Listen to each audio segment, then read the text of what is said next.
Ladies and gentlemen, boys and girls, from Eric Lima Shenanigans of 1977, it's Thursday, and you know what that means. It's time for the TNA Event Center report. And now here's the man to give you all the total non-stop action and impactful report, Mr. Eric M. Lima.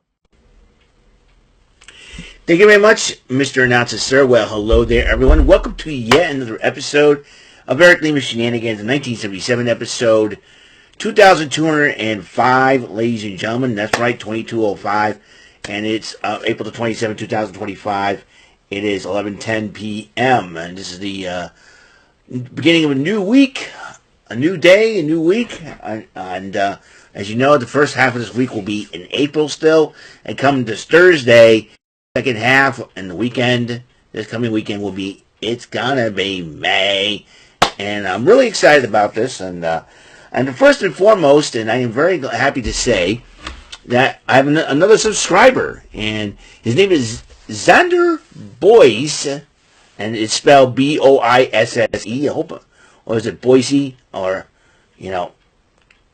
but Xander, welcome to my channel, and I appreciate your support, and that takes my subscriber count to 396. That means I'm 4 away from 400. And sometimes some subscribers will unsubscribe and resubscribe. I don't know why people do that.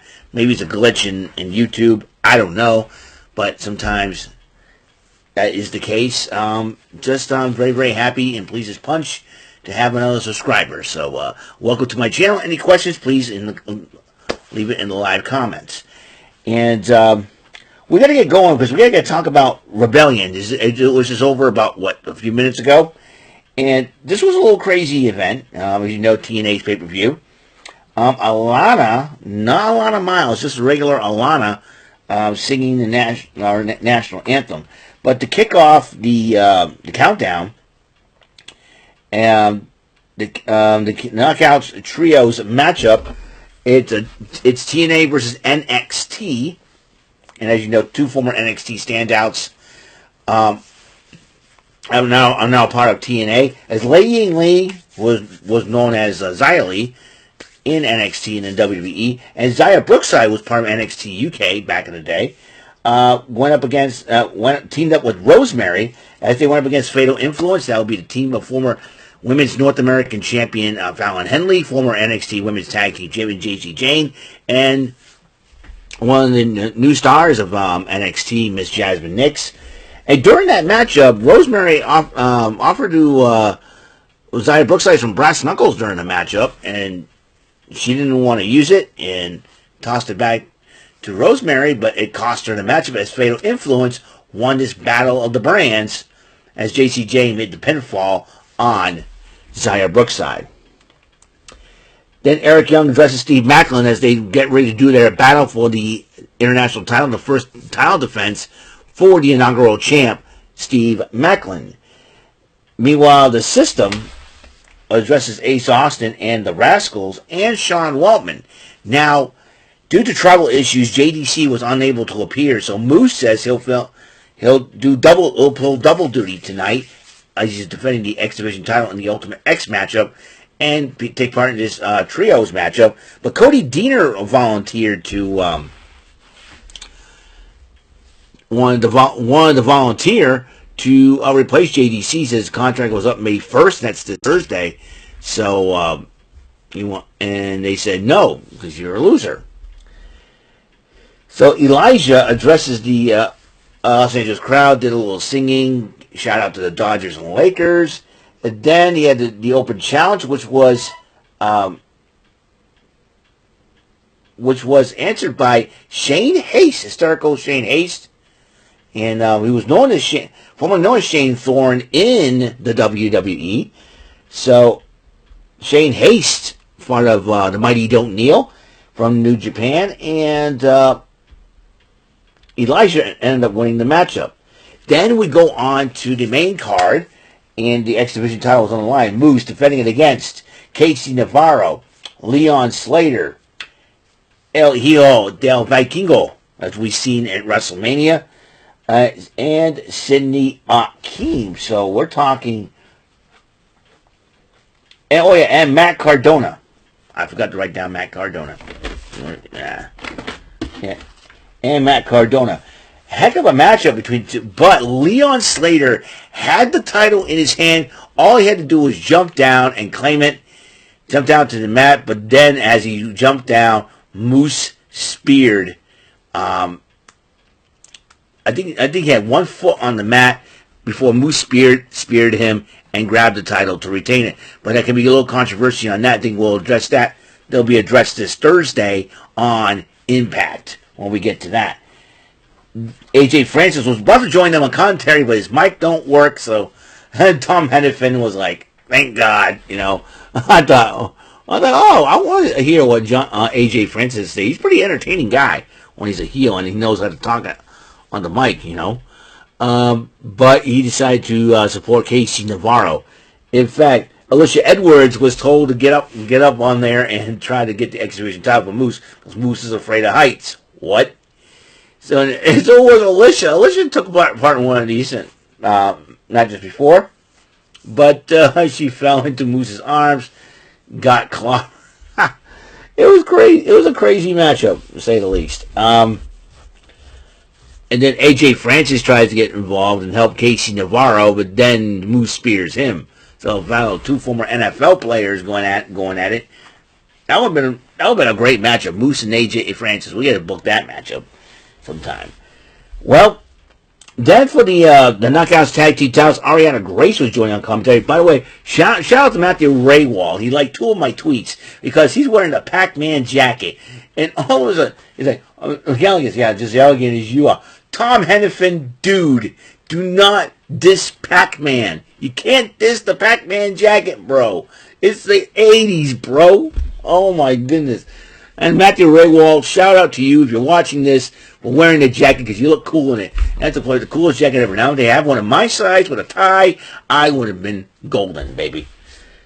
I'm like, yeah, I'll wear that to a party. Let me tell you. Well, and also in attendance, Jackass producers, Jeff Tremaine and Rick Cossack. And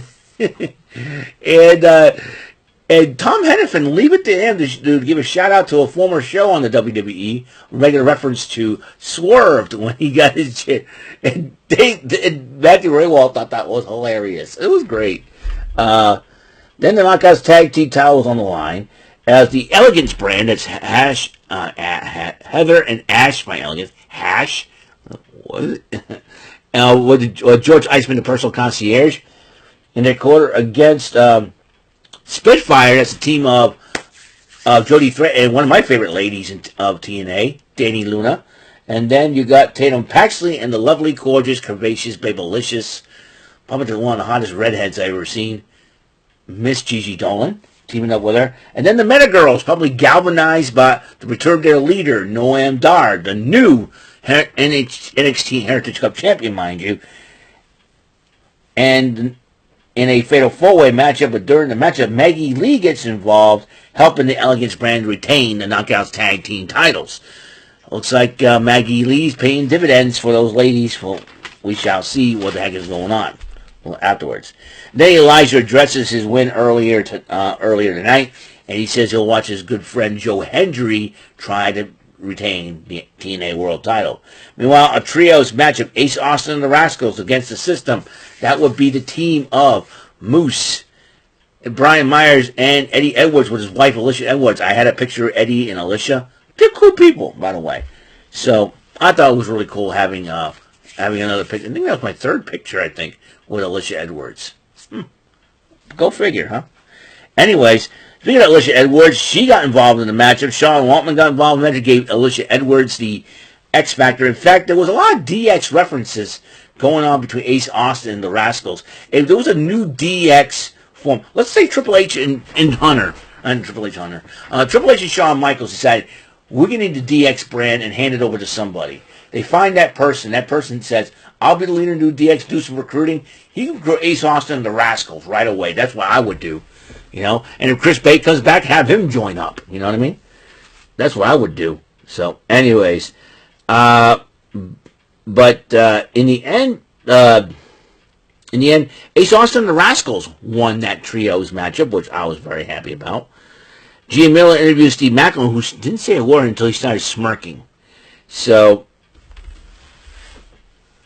the international title was on the line. Steve Macklin, Eric Young, this match was hard hitting, and they don't give up. Northern Armory got involved, and then he got ejected from ringside. That would that will give Steve Macklin the advantage, and he ended up winning the match to retain the international title. But then Eric Young and Northern Armory, not happy about it, decided to attack Macklin after the matchup. Then there's the Falls Count Anywhere matchup as Mike Santana went up against Mustafa Ali, and the Great Hands and Tasha Steele obviously got involved, but in the end, Santana did end up winning the matchup. Actresses Barbara Crampton and Anna Lore were in attendance in that match. By the way, O'Shea Jackson was also in attendance as well. Him, Dave LaGreca, Tommy Dreamer, and Gia Miller was the countdown panel before the show, before the main cards happened. So, and now TNA's got a new knockout. Gia Miller interviewed her. Indy Hartwell has joined the Knockouts division, and says she's looking forward to it. So the Knockouts division is leveled up with Miss Hartwell, who is a former NXT Women's Champion and former NXT Women's Tag Team Champion among their roster. And the Knockouts title was on the line, Monster Slamovich versus Tessa Blanchard. This was a heck of a matchup, and in fact, it was Tessa Blanchard's interaction with the fans, though, affected her, because she just, in a way, because fans started chanting, she's a racist. You know the story about her, La Rosa Negra, the history and all that. But she was too busy paying attention to the fans. That cost her. Monster Slamovich beat her by submission with an armbar. And I'll tell you one thing, Monster Slamovich, that was a smart move on her part, and she retained the title. And also in attendance, the Harum Twins, who are YouTube stars. And so the tag team, speaking of brothers, brother versus brother for the TNA tag team titles, the Hardys and the Nemets. This was a heck of a matchup. And the Nemets are your new TNA tag team champions after a low blow by Nick Nemeth, and then hit the danger zone. Jeff Hardy tags in Ryan Nemeth to make the pin, and that was it, ladies and gentlemen. I'm telling you right now. Also, then Santana Morella came out with Gia Miller, Tommy Dreamer, O'Shea Jackson, Dave LaGreca to make their picks for the TNA World Title, the main event. And they had that triple threat match. Joe Hendry defending against the Call Your Shot Gauntlet winner, Frankie Kazarian, who's cashed in that gauntlet, and cashed in that trophy, and Ethan Page. And Joe Hendry, with all that momentum, had a shoulder injury, rotator cuff, but it did not affect him a bit as he retains the TNA World Title. That's what happened. But then after the match, Trick Williams kicked him twice, once with a spin kick and the other with a trick knee shot. And it seems like Trick Williams decided to steal the spotlight back from Hendry after Hendry stole it at NXT this past Tuesday. I'll tell you, and he is the first active TNA wrestler to take part at WrestleMania. The first time in 27 years, according to Tom Hennepin, that a wrestler from outside the organization that has a title from the outside organization to make an appearance at WrestleMania. As you remember, the Midnight Express, they were the Midnight Express team of Bombastic Bob Holly and Bodacious Bart Gunn were the NWA Tag Team Champions when the last time that happened. So that's the last time that happened. So that is it for TNA Rebellion. And as you know, tomorrow will be the final Martindale Monday of April 2025, as we'll go heading into the final days of April 2025. and we'll be heading into May. A lot of stuff's happening. So I appreciate you guys tuning in. Once again, I want to welcome Xander Boise of as Boisse, Boise, or Xander Boise. I don't know. Xander, welcome to my channel. Again, thank you for your subscription and support. So thank you very much for tuning in. So I will see you guys on the next episode show. That will be tomorrow. Until that next episode comes rolling around, Mr. Announcer, take us home. That is all for today's episode of the show. This is Mr. Announcer speaking for Eric Lima Shenanigans of 1977. A Big Beefy E and door for Bob Saget production, and in association with a Raving Bull for 3000 Telepictures and Distribution. Thank you for watching another episode of Eric Lima Shenanigans of 1977. See you later on the next episode of the show. Goodbye for now.